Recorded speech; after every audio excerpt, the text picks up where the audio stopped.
Hare Krishna. So now towards the end of Gita, Krishna has asked a question. Oh Arjuna, did you hear attentively? Oh Arjuna, is all your doubts and ignorance, all the illusion is gone? And what is the answer of Arjun? Let's hear from Arjun in shloka number 73. Arjuna vacha nashto moha smritir labdha tvat prasadan mayachyuta sthitosmi gata sandeha karishye vachanam tava. So here Arjuna is saying, Nashto moha smritir labdha. O Achyuta, O infallible one, Nashto moha. My illusion is gone first. Then smritir labdha. I have regained my memory. How did you regain, O Arjuna? How did you regain your memory? How this illusion is gone? He says, Tvat prasadan, by your mercy, O Lord. And then he says, Sthitaha asmi gata sandeha. I am now firm. And gata sandeha. I am free from any doubt.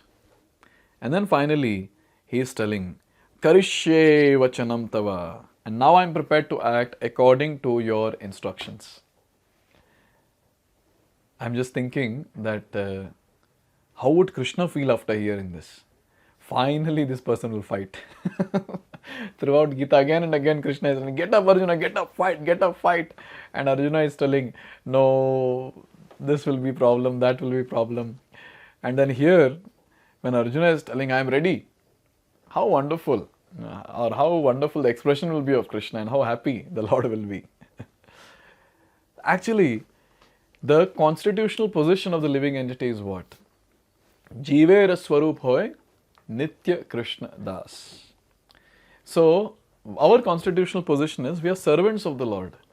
And it's our duty to execute the instructions, the orders that is given by our Master, Lord Sri Krishna. This is actually our constitutional position. But throughout our life, we are in a great illusion that I am the Master. And in the course of becoming the Master, we are actually suffering every single day. The only thing that is missing in our life is the realization that I am not the Master, I am the servant. And when we realize that I am the servant of Supreme Personality of Godhead, then we'll be so blissful in life. Why? Because in that situation, with that realization, we'll execute whatever Krishna is telling, and whatever Krishna says, that is beneficial for us. That's something which is very common sense. So here it is said that the living entity's constitutional position is to be a servitor. We are servant of the Lord. And we have two options. One option is Maya and second option is Krishna. So Maya means the world here, the illusory potency of the Lord, which keeps us in this world and helps us to believe that I am this body and all these people are mine and I'm supposed to take care of them and do this, do that. So this is what the Maya Shakti does. So we have two options. Either we serve Maya or we serve Krishna. But a conditioned soul chooses to serve Maya because he is in illusion. And naturally, he is not serving Krishna. So this is a very important point to note, that a conditioned living being is inclined to serve Maya. So here it is said, in illusion the living entity is serving in this material world.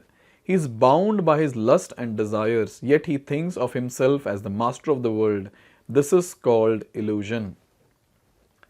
So we have to choose. The option is given to us, especially for us who have been reading Gita, understanding Gita, studying Gita. This is the principle that we need to apply. What is that? We are supposed to serve Krishna and not Maya. Now, when we serve Krishna, everything in our material life will also fall in place. What is missing is service to Krishna. That is missing. What is missing is accepting Krishna as master in our life. That is missing. What is missing is we acting as the servant of Krishna is what is missing. So since we are serving Maya, we are not serving Krishna. And if we start serving Krishna, we'll be free from Maya, we'll be free from illusion. The last snare of Maya, or when the person is too much in illusion, you know what is that? What will be his thought process? I am G-O-D. But actually he is D-O-G. This is the last snare of Maya where he thinks I am God. Isn't that stupidity? I'm sure after going through the entire Gita, now we'll understand when someone says I am God, he's making such a humorous statement. He's almost like a joker, saying I am God. So in circus and all that, when the jokers would speak, oh, I'm president, I'm this and that, everyone will laugh. And here, when someone says in this world, I am God, he is just a laughing stock and nothing else. So this is the last snare of Maya where the living entity wants to replace Krishna. This is the last snare. So it's very important that we understand that only unintelligent people will be doing that. Here it is said that he is so unintelligent that he does not think that if he were God, then how could he be in doubt? This is a very common sense question. If you are really God, then how come you are in doubt? Why you are not perfect then? Other person might say, oh, that's my Leela. You never know. In Kali Yuga, people will say anything and everything. So we have to understand that we are servant and Lord is the master. We can never become the master. And since we are trying to become the master, we are actually suffering. This concept should be very clear in all of us. And we can never become the master. We can never become Krishna. Why? Because we are Bindu. We are part and parcel of Krishna. And Krishna is Sindhu. We are Bindu, Chutku. And Krishna is that ocean. So where is the comparison between the ocean and Bindu? Drop. Drop can never become ocean. Not possible. Not possible at all. So this thing should be removed from the mind that I can also become Krishna or God by meditation. No. Krishna is Krishna. When Krishna was on the lap of his mother, he was still Supreme Personality of Godhead who killed Putana only when he was 6 days onto this planet. Killed Putana, a great demoness. Here it is said, this illusion can be overcome by the mercy of Lord or by the mercy of a pure devotee. When that illusion is over, one agrees to act in Krishna consciousness. By the mercy of Lord, through this Bhagavad Gita, by the mercy of pure devotees, our illusion will be removed and we'll get the desire to serve Krishna as a servant and stop trying to be the master in this world. And that's why we see that how devotees are blissful, because they are in their constitutional position of being the servant and not trying to act as masters. Krishna consciousness is acting according to Krishna's order. Many times people ask, what is Krishna consciousness? It is just acting according to the order given by Lord Sri Krishna. That is called Krishna consciousness. A conditioned soul, illusioned by the external energy of matter, does not know that Supreme Lord is the Master who is full of knowledge and who is the proprietor of everything. Whatever he desires, he can bestow upon his devotees. He is the best friend of everyone and he is especially inclined to his devotees. He is the controller of this material nature and of all living entities. He is also the controller of inexhaustible time and he is full of all opulences and all potencies. The Supreme Personality of Godhead can even give himself to the devotee. One who does not know him is under the spell of illusion. He does not become a devotee but a servitor of Maya. So we need to understand Krishna in truth. Who is he? He is that great personality who is ready to give himself also to the devotee when the devotee renders devotional service. Krishna becomes servant of his own servant. That is the glory of the Lord. So it's very, very important that we come out of this illusion by the mercy of a devotee. So we should always be under the guidance of a devotee. Very, very important. We cannot be independent. Oh, anyways, I have Bhagavad Gita, directly I'll hear from Krishna. Oh, that's nice. We can hear from Krishna. But then, who will correct us? Krishna will, from the heart, but we cannot hear his voice. As of now, we are so clouded. We are so clouded with our own samskaras and other things, our own sinful reactions. We cannot hear what Krishna is saying from within. So we need a person without who can actually twist our ear and tell us, you're going wrong here, correct yourself. So this is very, very important, to be under the guidance of a devotee all the time, throughout the life. Never ever there will be a time when we can say, oh, I don't need guidance. Even pure devotees remain under the guidance of other pure devotees.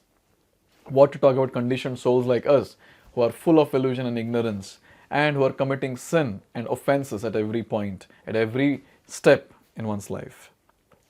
Here it is said, Arjuna, however, after hearing Bhagavad Gita from Supreme Personality of Godhead, became free from all illusion. He could understand that Krishna was not only his friend but Supreme Personality of Godhead. And he understood Krishna factually. So to study Bhagavad Gita is to understand Krishna factually.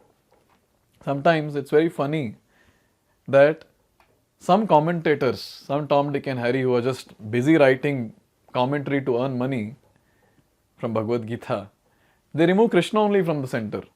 They remove Krishna from Bhagavad Gita. Can you imagine how foolish that person will be? He removes Krishna from Bhagavad Gita and puts something else, some crap in between. So the fact, what is the goal? Now we have to understand Krishna. That is what is the goal, and that's what we do throughout Bhagavad Gita. We are understanding Krishna, and just by understanding Krishna, all our illusion will be removed. How come? A very nice shloka which says, Krishna Surya Sama Maya Hai Andakar, Jaha Krishna Tahar Nahi Maya Radhikar.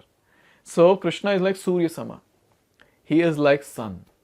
And Maya or illusion is like darkness. So wherever the sun rises, where is the question of darkness? So wherever there is understanding of Krishna, where is the question of illusion pervading? So this is a very important thing, that just by understanding the Lord, we will be out of illusion. And how can we understand the Lord? In Bhagavad Gita, He Himself is revealing and telling what He is all about. And finally, last few lines which says, when Arjuna understood that it was Krishna's plan to reduce the unnecessary increase of population, he agreed to fight according to Krishna's desire. He again took up his weapons, his arrows and bow, to fight under the order of Supreme Personality of Godhead. Now Arjuna is ready. Arjuna is ready to fight on this huge battlefield of Kurukshetra, where everyone is ready, everything is set, and now just the arrows have to be shot. So Arjuna has got ready now. Can you imagine? This entire Gita, it didn't take more than 1 hour to give this or to have this wonderful discussion. On the battlefield of Kurukshetra, Krishna spoke, Arjuna heard, Arjuna asked question, Krishna spoke, everything happened in 1 hour. Less than 1 hour. That's what is the verdict given by Vyasadeva. Everything done in 1 hour. So, can you imagine? A person who was telling in the first chapter, Vepastoscha sharire me roma harshascha jayate gandhivam samsirte hasta tvakchaiva paridyate. Now my skin is burning, I'm trembling, my throat is drying up, my gandiva is slipping from my hand. Same person is saying, all my doubts are removed, now I'm ready to do whatever you say. Isn't this the greatest motivational book ever? And isn't Krishna the greatest motivational speaker ever? And we are so unfortunate, we are referring to this motivational talk and that motivational book, fan of that motivational speaker. We have to become fan of Krishna and fan of Bhagavad Gita. Everything is there in this. This is the glory of Gita, that just in a short span of time, the person was removed out of his depressed condition. So this is what we should recommend also to people around us when they go through any turbulence in their life. So now Arjuna has answered the question. No need to repeat, I have understood. Now I am ready to do anything and everything that you say, O Krishna. So all this was happening on the battlefield of Kurukshetra. But what was happening to Dhritarashtra and Sanjaya? Dhritarashtra asked that question. What was that question? The first shloka of Gita, Dhritarashtra vacha. Dharmakshetre Kurukshetre samaveta yutsavaha mamakaha pandavaschaiva kimma kuruvata Sanjaya. Oh Sanjaya, what did my sons and sons of Pandu do when they came together in the spirit of fighting on Dharmakshetra, which is actually Kurukshetra. So what did they do? Now Sanjaya will start answering this question. He waited till the end of Bhagavad Gita. Now he'll start answering the question. So let's hear from Sanjaya in the next video. Hare Krishna. Hare Krishna, Krishna